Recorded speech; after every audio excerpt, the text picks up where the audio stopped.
tal? Soy Annette Fitch y este es The Dark Spot, el lugar donde hablo de literatura y trato de explicar con ciencia lo que los autores no pudieron explicar. Hola amigos, ¿cómo están? Hoy no creo hacer la introducción muy feliz que digamos, porque voy a hablar de un tema que personalmente me mueve mucho y se los voy a contar por qué. Voy a hablar de Sadako Sasaki y la historia de las bombas nucleares, lo que pasó hace 75 años en Hiroshima y Nagasaki, en Japón. De hecho, este episodio estaba programado para publicarse el jueves, pero no alcancé a publicarlo, evidentemente, así que va a ser una programación habitual del sábado. Pero ese 6 de agosto de 1945, a las 8:15 am, se reporta el primer ataque nuclear en la historia del mundo. La bomba Little Boy es lanzada sobre la ciudad japonesa de Hiroshima, explotando a 600 metros sobre la ciudad, asesinando a 140.000 personas. 3 días después, el presidente de los Estados Unidos, en ese entonces Harry S. Truman, ordena el ataque nuclear a la ciudad de Nagasaki con la bomba Fat Man.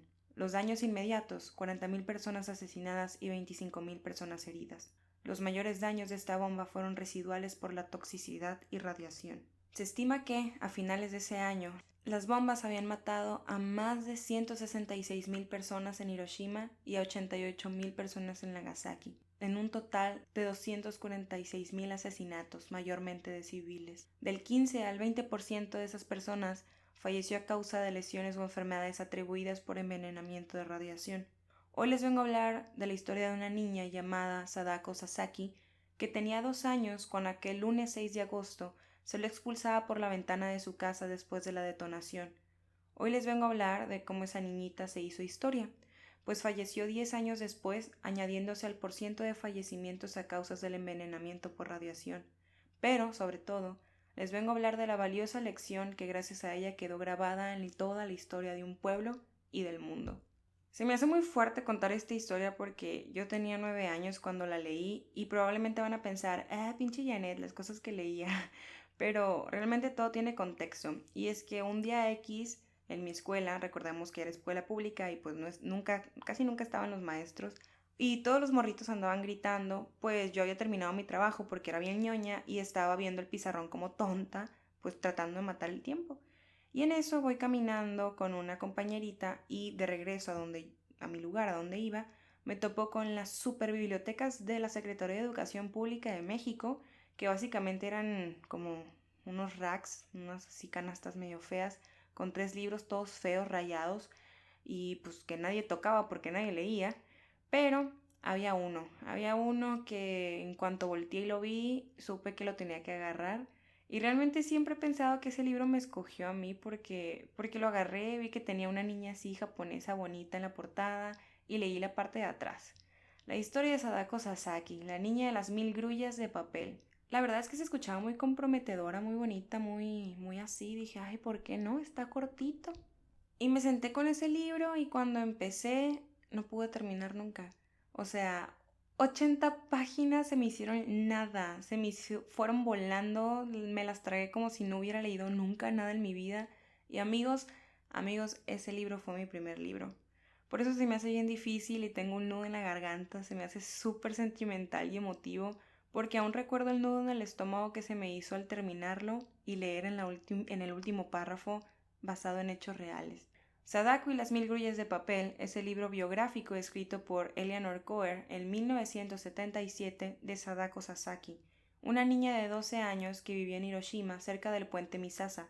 Tenía una vida común y corriente, de hecho era atleta y le gustaba muchísimo correr.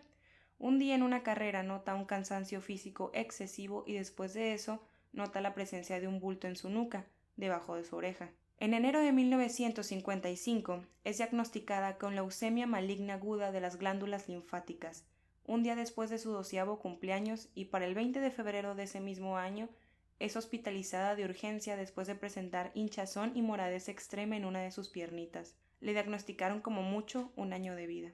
Para agosto de ese año ella ya presentaba muchísimo malestar y es cuando una amiga de ella, de cuarto de ahí del hospital, también enferma de cáncer, le cuenta una antigua leyenda de las grullas de papel. La Senbasuru es una antigua leyenda japonesa que promete a cualquiera que le haga 1000 grullas de papel que recibirá un deseo de parte de una grulla, tal como una vida larga o la recuperación de una enfermedad. Por eso, y con toda la paciencia del mundo, Sadako y sus deditos hinchados se encargaban de doblar perfectamente pedazos de papel que podía recolectar para completar sus 1000 grullas de origami y cumplir su deseo de recuperarse de su enfermedad. Dicen que tenía su cuarto de hospital lleno de grullas colgadas del techo con todos los papeles más únicos y raros, desde envoltorios de medicamentos hasta envoltorios de chocolates.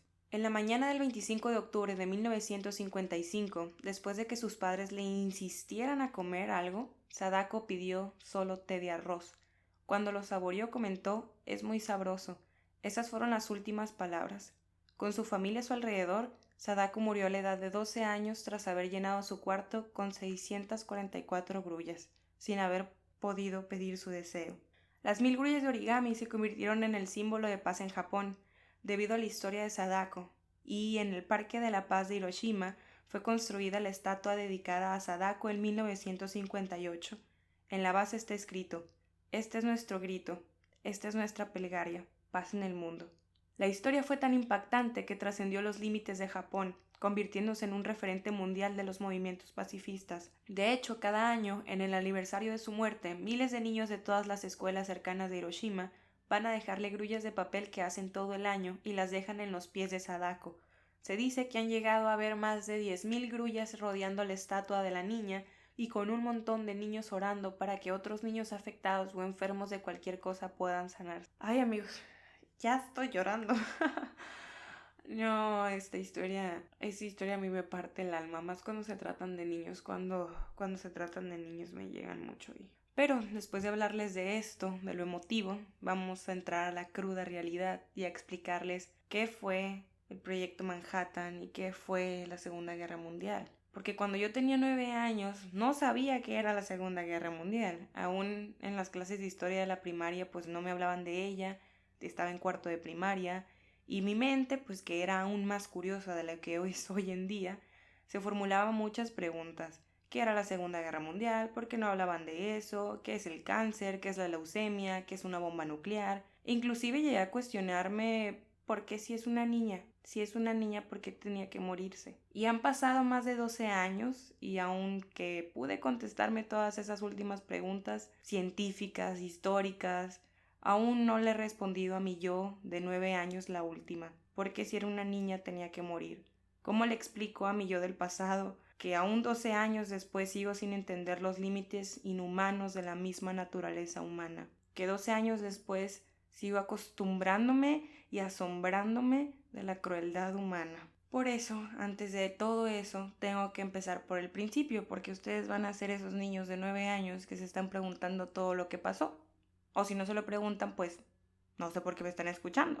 No hablaré de la Primera Guerra Mundial, quizás será historia de otro episodio y de otro libro, y a pesar de que es necesaria para adentrarlos en contexto, solo diré algo muy importante y que resultará relevante en todo esto, y es que todo es una lucha de poderes. En la Primera Guerra Mundial, Japón no tenía ningún pedo con Estados Unidos, ni siquiera fue relevante su participación como potencia, pero todo se empieza a joder con el Tratado Naval de Washington en 1922, en donde limitaban las flotas niponas y así se aseguraba la supremacía naval y mercantil de Estados Unidos y del Imperio Británico. Evidentemente, esto a Japón se le hizo una chingadera y trató de invadir territorio chino en 1937, un conflicto que duraría 8 años, cosa que no estuvo tan chida y que después traería más problemas con el continente asiático. Pero a finales de ese año, Japón toma alianza con Alemania e Italia, recordemos el totalitarismo de Hitler y el fascismo de Mussolini, y comienza a formar parte de las llamadas potencias del eje. En julio de 1941, Japón, bien chingalaquedito, invade el sur de Indochina, obviamente a la fuerza, y ese territorio era de Francia. Recordemos que Francia, Reino Unido y Estados Unidos pertenecían a los aliados, aunque al final fue casi todo el mundo porque se unió la China y se unió la Unión Soviética de Stalin y un montón de países que en su momento pertenecían a esas potencias. Y si se lo preguntan, sí, México se alió tras el ataque de Pearl Harbor porque somos bien culones y porque nos convenía. Pero Japón, al invadir Indochina, se metió en problemas con Francia y Estados Unidos, que notaba que ella quería pedos con él, pues salió con una nueva reforma de embargos comerciales y reducción al suministro de petróleo de casi el 90%. Fue así que el comercio exterior de Japón se redujo casi un 75% y Japón ahí comenzaba su recesión económica horrible. El 5 de noviembre de 1941, el emperador Hirohito, jefe del estado en ese entonces, y el gobierno japonés le declaran la guerra a Estados Unidos si no levantaban el embargo petrolero a fin de mes. Como bien dijo el emperador, y como no levantaron el embargo a fin de mes, el 7 de diciembre las primeras flotillas de naves japonesas atacan el puerto de Pearl Harbor. Un día después, el Congreso de los Estados Unidos declara la guerra a Japón tras su poético discurso sanguinario. Pero ustedes se preguntan, ¿qué chingados pasó en Pearl Harbor y por qué hay tantas películas de eso? Hay un montón de películas porque Hollywood es un experto en dramatizar y victimizarse, pero Pearl Harbor era una base naval de Estados Unidos en Hawái, en donde sí, lamentablemente fallecieron casi 3.000 personas entre soldados y civiles, pero en donde el objetivo real era destruir flotillas, portaaviones, buques submarinos y demás armamento militar. Hubo casi 350 aeronaves japonesas involucradas en el ataque y de hecho el ataque a Pearl Harbor buscaba neutralizar la flota del Pacífico de los Estados Unidos para así proteger el avance de Japón en la Malasia británica y en las Indias Orientales neerlandesas, donde pretendían acceder a recursos naturales como petróleo y caucho, por la misma recesión que Estados Unidos las había condenado. Pero en ese entonces las campañas eran mediáticas, recordemos la Alemania nazi con la publicidad que tenía Hitler, y la gente creía todo mientras la mierda estuviera más decorada con lágrimas de cocodrilo. Y Roosevelt, en ese entonces presidente, declara el ataque como un crimen de guerra y odio, haciendo masiva la famosa frase de una fecha que vivirá en la infamia, al 7 de diciembre, el día del ataque de Pearl Harbor. Y como los estadounidenses no son rencorosos ni fanáticos patriotas, es ironía, ese mismo día se acepta el proyecto Manhattan. Tiempo atrás, el 2 de agosto de 1939, nuestro queridísimo y muy querido, muy amado aquí en Dark Spot, Albert Einstein, dirigió una carta a Franklin Roosevelt reclamando su atención sobre las investigaciones realizadas por los científicos Enrico Fermi y Leo Szilard, mediante las cuales el uranio podía convertirse en una nueva e importante fuente de energía. En dicha carta explicaba además la posibilidad de fabricar bombas sumamente potentes, y a pesar de que la carta no iba con alevosía y ventaja, un político y abogado siempre tomará grandes ideas para moldearlas a su antojo. Los Estados Unidos, con la ayuda del Reino Unido y Canadá, diseñaron y fabricaron las primeras bombas atómicas bajo lo que fue llamado Proyecto Manhattan. La investigación científica fue dirigida por el físico estadounidense Robert Oppenheimer. La bomba atómica fue probada el 16 de julio de 1945 cerca de Alamogordo, Nuevo México, en lo que se conoció como la prueba Trinity, que de hecho es la foto del hongo. La bomba utilizada en la prueba, llamada Gadget, causó una explosión cercana a la que ocasionaría 20.000 toneladas de TNT o trinito tolueno, mucho mayor de la esperada. Es cuando después de la prueba Trinity se construyen las dos bombas, de Hiroshima y Nagasaki, la Little Boy y la Fat Man. Pero vamos a la ciencia, que es lo que más me gusta, porque de esta historia parte mi fascinación por las partículas y la energía nuclear. Regresemos a la carta de Einstein allá en el verano de 1939. ¿Qué estaba pasando en el mundo de la ciencia durante esos años y por qué el nombre de Enrico Fermi figuraba tanto? Como hablaremos de radioactividad y fisión nuclear, nos remontamos a la potra de potras, mi María Salomea Slodowska Curie, pero pues para los compas Marie Curie. Y si no has oído hablar de ella es que te estabas haciendo pendejo en clase de química en la prepa. No hablaré de su extensa biografía porque la neta no termino, porque la verdad es que personalmente admiro muchísimo su trabajo, pero sí hablaré de lo más relevante en este tema. Se licenció como física, obtuvo una maestría en física, química y matemáticas, pero como parte de su doctorado estaba obsesionada con los avances de Henri Becquerel en los estudios de las sales de uranio, que emitían unas señales. No sabían qué señales, pero emitían algo. Curie lo tomó para objeto de estudio para la tesis de su doctorado y el mundo de la química y la física no volvió a ser el mismo. Aún con los trabajos de los rayos X de Röntgen, las propiedades del uranio no se entendían del todo. Imaginemos que todo aún era muy rústico, pero en ese entonces su esposo, Pierre Curie, un físico con doctorado en magnetismo, había desarrollado junto con su hermano una especie de electrómetro pseudomodificado y para los que no sepan, un electrómetro mide la tasa de producción de iones en un espacio cerrado, pero ya es un objeto que ya no se utiliza. Pues ahí va nuestra Mary a buscar qué pedo con la piedrita de uranio. Ella especulaba que la energía venía de la piedra y pues no se equivocaba, ya que el electrómetro marcaba una fuerte presencia de iones, y es así que plantea la hipótesis de que esa energía captada venía del propio átomo y no de la interacción de las moléculas. Amigos, Mary se adelantó casi 30 años para refutar esa maldita oración que todavía usan en clase de física y de química, en donde dicen que la definición del átomo es una partícula indivisible. ¿Se dan cuenta? Mary sabía que había más allá del átomo, más allá de lo que los antiguos griegos discípulos de Demócrito decían. En ese momento nació la física moderna. Es así que emprendió toda una investigación hacia la radioactividad de los materiales que contenían uranio en diferentes proporciones.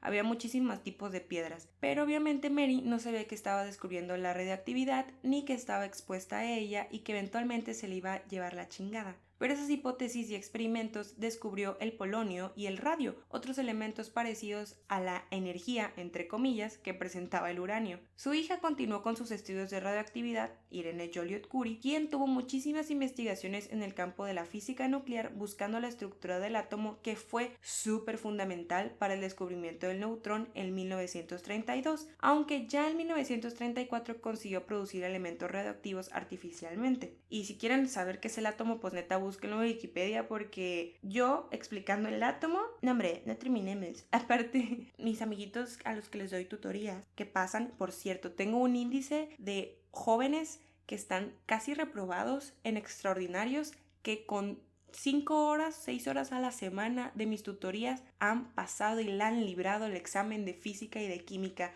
Un aplauso.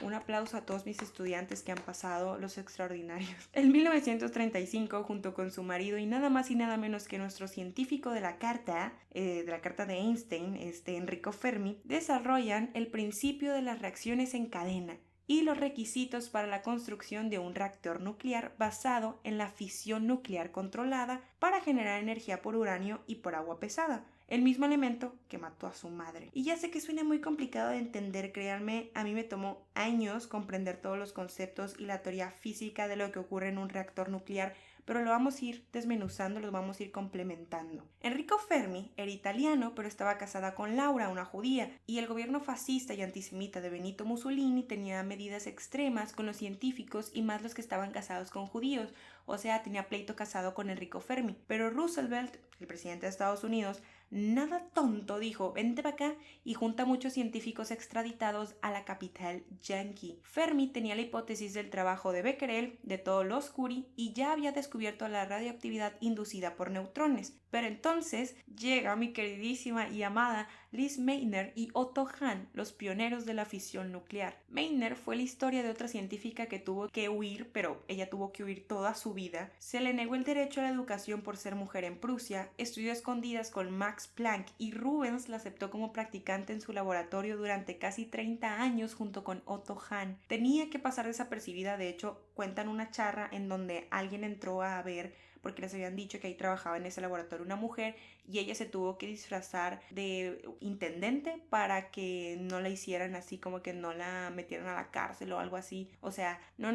Lise Meitner es una rifada, es la mera mata. Gracias a ella y a su conocimiento y audacia, Otto Hahn y otro científico notable que se llama Fritz Strassmann y a su sobrino Otto Robert Fritzsche, el mundo supo lo que significaba esto. Strassmann ya había trabajado con el bombardeo de neutrones a uranio, pero no fue hasta que Meitner y Otto Hahn se dieron cuenta que en una cámara aislada y completamente cerrada ocurría algo impresionante. Repitieron el viejo experimento de Enrico Fermi, pero ahora Meitner y Hahn tenían otra visión, y este consistía en bombardear núcleos de uranio con neutrones. Entonces los neutrones llegaban al uranio y hacían un desmadre para fisionarlo, o sea, partirlo. Y la verdad, no necesitas estudiar termodinámica para darte cuenta que todo en este universo tiende al equilibrio y a la utilización de una menor energía, o sea, la optimización de la energía. Comparamos así la fusión. La fusión es cuando dos átomos de bajo calibre se unen para dar un átomo mayor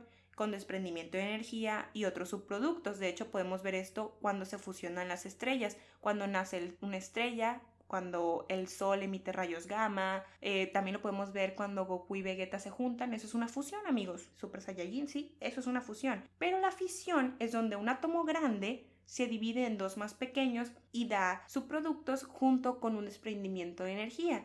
y esto es la radiactividad. Entonces, utilizando los núcleos del uranio o del isótopo 235, un isótopo es un átomo del mismo elemento, pero estos núcleos tienen una cantidad diferente de neutrones, entonces nada más este tipo de uranio, el 235, es el que se puede fisionar. Meitner se dio cuenta que se partían en dos elementos de bajo calibre, en isótopos de bario de 142 y de kriptón 91, más desprendimiento de energía y 3 neutrones, que a su vez fisionaban los átomos de uranio que había en una pequeña porción, y así sucesivamente hasta generar una escala incalculable, o sea, miles y millones y trillones de núcleos de átomos desprendiendo otros elementos, neutrones y, lo más importante, energía. Desprendían megaelectronvoltios que a su vez terminaban siendo joules, o sea, una cosa increíble, amigos. Y también se descubrió otra cosa increíble, la reacción en cadena. Si una reacción en cadena es controlada, se opera una central nuclear, pero si no es controlada, ocurre lo del proyecto Manhattan, las bombas nucleares. Lo que quiere decir que estaban descubriendo la física nuclear y la física de partículas. Todo esto del experimento de Lise Meitner y Otto Hahn ocurre en diciembre de 1938.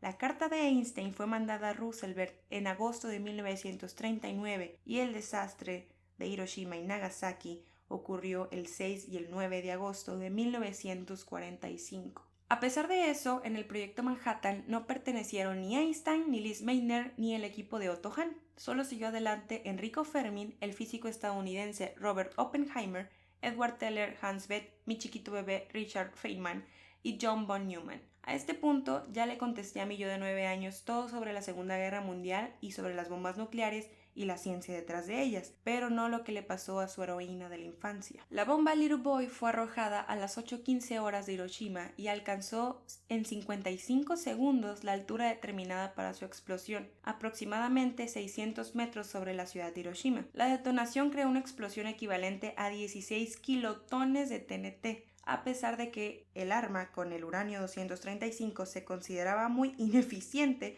pues solo se fisionaba el 1.38% de su material. Quiero recalcar aquí algo muy importante porque no todo el uranio de la bomba se fisionó. De hecho, creo que eran casi 18 kilos de uranio enriquecido de 235 del isótopo y solo se logró fisionar 1 kilo de uranio. Ese kilo fue lo suficiente para que instantáneamente la temperatura se elevara a más de 1.000.000 de grados centígrados, lo que incendió el aire circundante creando una bola de fuego de 256 metros de diámetro aproximadamente, y en menos de un segundo la bola se expandió a 274 metros. Mientras el Enola Gray, que fue la avioneta o el avión que lanzó la bomba, se alejaba a toda velocidad de la ciudad, el capitán Robert Lewis, que fue el copiloto de bombardeo, comentó, y cito: «Dios mío, ¿qué hemos hecho?». Ay, me pongo chinita, amigos. Alrededor de 30 minutos después comenzó un efecto extraño. Empezó a caer una lluvia de color negro al noroeste de la ciudad.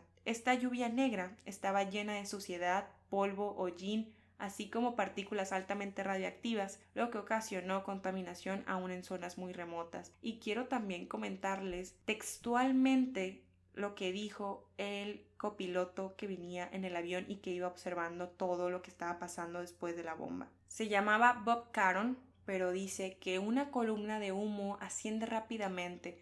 Su centro está terriblemente color rojo. Todo es pura turbulencia, es una masa burbujeante gris violácea con un núcleo rojo. Todo es pura turbulencia. Los incendios se extienden por todas partes como llamas que surgiesen de un enorme lecho de brasas. Comienzo a contar los incendios. 1, 2, 3, 4, 5, 6, 14, 15. Es imposible, son demasiados para poder contarlos. Aquí llega la forma del hongo de la que nos habló el capitán Parsons. Viene hacia aquí. Es como una masa de melaza burbujeante. El hongo se extiende. Puede que tenga 1.500 o quizá 3.000 metros de anchura y unos 800 de altura. Crece más y más. Está casi a nuestro nivel y sigue ascendiendo. Es muy negro, pero muestra cierto tinte violáceo muy extraño. La base del hongo se parece a una densa niebla atravesada con un lanzallamas. La ciudad debe estar por debajo de todo eso. Las llamas y el humo se están hinchando y se arremolinan alrededor de las estribaciones. Las colinas están desapareciendo bajo el humo.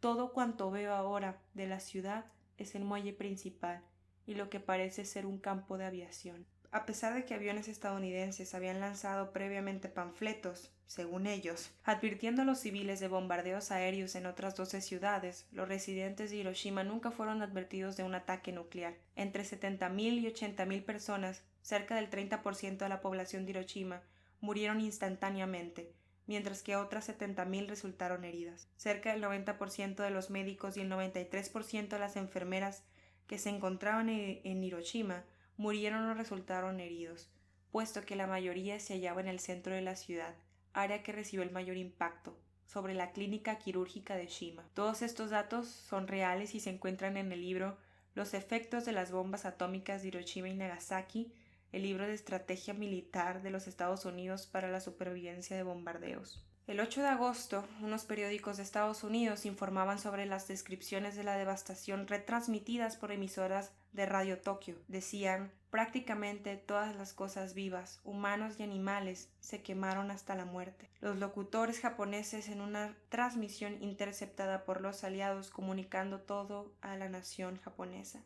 La falta de recursos médicos se debía a que muchos profesionales de la salud, como comenté antes, fallecieron luego de que explotara la bomba, y los que sobrevivieron ignoraban obviamente los efectos de la radiación, así que no sabían cómo tratar a las personas que continuaban llegando quemadas. Se ignoraban completamente los efectos tardíos que la radiación podía producir, puesto que era la primera bomba de este modelo que se utilizó en todo el mundo. Retomando la lluvia negra, a principio del libro nos cuentan que Sadako vivía cerca de un puente al norte de la ciudad. La explosión no llegó a incendiar esa parte de Hiroshima, pero sí llegó algo peor. Esa lluvia pegajosa negra, llena de hollín y de partículas radiactivas, venía cargada desde los 600 metros de la explosión de la bomba. Los japoneses corrían por salvar a sus hijos que recién dejaban las escuelas, a los ancianos que tenían leyendo periódicos. Todo fue casi una pérdida total de vidas humanas. Por las paredes que pudieron conservarse de hormigón, aún en el Museo de la Paz, se guarda un trozo de muro que está encapsulado, pues guarda aún las marcas chorreantes del agua negra que se escurría por el techo. Y es que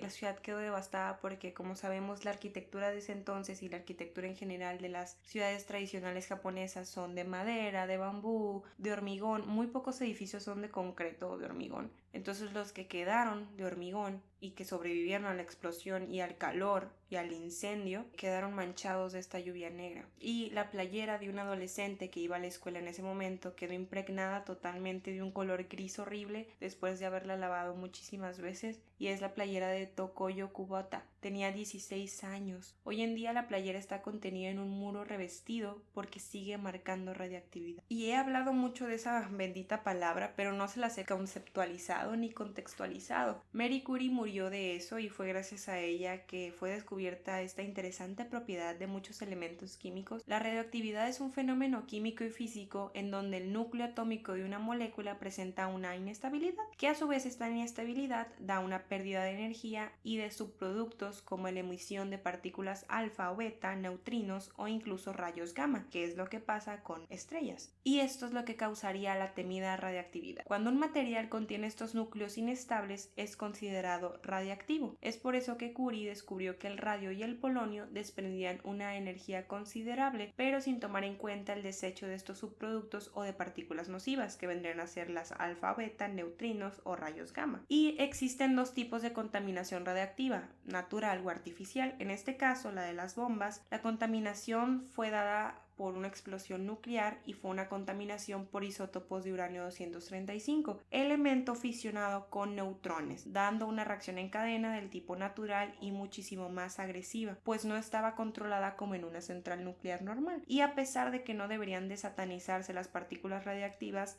porque la verdad sí han ayudado mucho a la ciencia y a la medicina y a la física de partículas y todo esto, no se puede evitar tenerle cierto temor, cuidado, un cierto respeto a la radioactividad. Una persona puede estar expuesta al uranio o a sus descendientes radioactivos, como es el gas radón, por la inhalación de polvo en el aire o por la ingesta de agua. Sin embargo, los compuestos solubles del uranio tienden a pasar rápidamente a través de todo el cuerpo, mientras que los compuestos del uranio que son insolubles, más cuando se inhala el polvo en los pulmones, representa un riesgo de exposición muchísimo más grave. Después de entrar en el torrente sanguíneo, el uranio absorbido tiene una bioacumulación. Esto quiere decir que su estancia dura muchísimos años en tejidos óseos debido a la afinidad de uranio por los fosfatos, por los grupos fosfato. Tras ver obras de arte de ese tiempo, nos podemos remontar a la famosa obra de Akiko Takukara titulada Woman Catching Blind Rain in Her Mouth, o Mujer tomando lluvia negra en su boca, y cito sus palabras sobre la obra. Después de un rato, la lluvia comenzó a caer, lluvia negra, enormes gotas. Las personas estiraron la cara hacia arriba y abrieron la boca para atrapar las gotas. Cuerpos calientes, muy calientes, como bolas de fuego. Ellos necesitaban agua. Representa a las muchas personas que sobrevivieron a la explosión, pero que fueron dañadas por los incendios y que querían tomar agua. Entonces abrieron sus bocas a la lluvia negra, que eventualmente terminó por matarlo, por la radioactividad. La contaminación radioactiva, y con ello también el uranio, tiene una acción mutagénica. Quiere decir que puede llegar a alterar el material genético de cualquier organismo, pues en la mayoría de los casos, y con ello incrementar la frecuencia de mutaciones por encima de lo normal. Cuando estas mutaciones causan cáncer es cuando son denominados carcinógenos. Es por eso que Sadako, al tener 2 añitos cuando la lluvia negra impactó en el norte de Hiroshima, aspiró, ingirió y tiempo después todo el agua de los ríos para riego de plantaciones, y el mismo suelo estaba contaminado de agentes mutagénicos por la explosión del radón del uranio, por la exposición del gas radón que vino después del uranio. El tipo de cáncer que desarrolló Sadako se trataba de una leucemia, cáncer en la sangre o normalmente en los glóbulos blancos. Es un tipo de cáncer del tipo hematológico y de la médula ósea que afecta generalmente a glóbulos blancos. La leucemia linfoblástica aguda quiere dar a entender que por aguda tenderá a progresar más rápido, y linfoblástica, que está originada en los linfocitos inmaduros, un tipo de glóbulos blancos de la sangre. Es el tipo de cáncer más común en niños y ocurre cuando una célula de la médula ósea presenta errores en su ADN, lo que les estaba comentando, que es mutagénico. Por eso, desde el momento en el que fue detectada, los médicos decidieron darle por medio de vida 1 año de esperanza. A pesar de que existe un tratamiento en donde puede incluir quimioterapia o fármacos de liberación prolongada localizada que destruyen las células cancerosas, recordemos la época de la posguerra y cómo las potencias trataban de salir adelante. Japón estuvo muy afectado con los daños siguientes y los miles de enfermedades cancerígenas que comenzaban a afectar a la población, no solo de Hiroshima sino también de Nagasaki, porque 3 días después Estados Unidos manda a lanzar la segunda bomba nuclear Fat Man a la ciudad de Nagasaki, y aunque fue menos mortal entre comillas, los japoneses tampoco la olvidan. A diferencia de la Little Boy de Hiroshima, la Fat Man era una bomba nuclear de diseño especial de implosión con plutonio, y si un día quieren que hable de eso puedo abordar el libro magnífico de Frank W. Shinnock titulado Nagasaki, la bomba olvidada, que publicó en 1970, pero hoy estamos hablando de la bomba de Hiroshima y de Sadako y las grullas de papel. Y ya para terminar este episodio y después de toda la controversia, no me quiero meter en política porque se me hace que por miedo ni que me vaya a pasar algo si hablo de política estadounidense, ni que me vayan a botar la visa ni nada de eso, pero cuando yo tenía 9 años sí me preguntaba muchas cosas y me preguntaba mucho el por qué tenía que ser una niña, sin llegar a preguntarme qué había pasado con las mujeres que sobrevivieron, que estaban embarazadas, con los adultos mayores, con la gente que tenía quemaduras extremas. Y la verdad es que las bombas nucleares no fue un golpe físico nada más a Japón, fue un golpe mental, fue un golpe a la sociedad increíble. O sea, los japoneses, un pueblo de tradición totalmente, un pueblo riguroso, de una disciplina rigurosa, algo que los caracteriza mucho es esa disciplina, esa unión por su pueblo, esa familiaridad con las tradiciones, con la familia, con todo lo que los une como cultura y como pueblo. Y es triste porque a los sobrevivientes de las bombas nucleares los denominaron hibakushas, y estos hibakushas estaban relegados por la sociedad porque los japoneses, que ya sabemos que creen en muchas maldiciones y así, creían que estos sobrevivientes estaban malditos y que con ellos llevaban la maldición de las bombas y la maldición de todo este rollo de la Segunda Guerra Mundial. Y sí,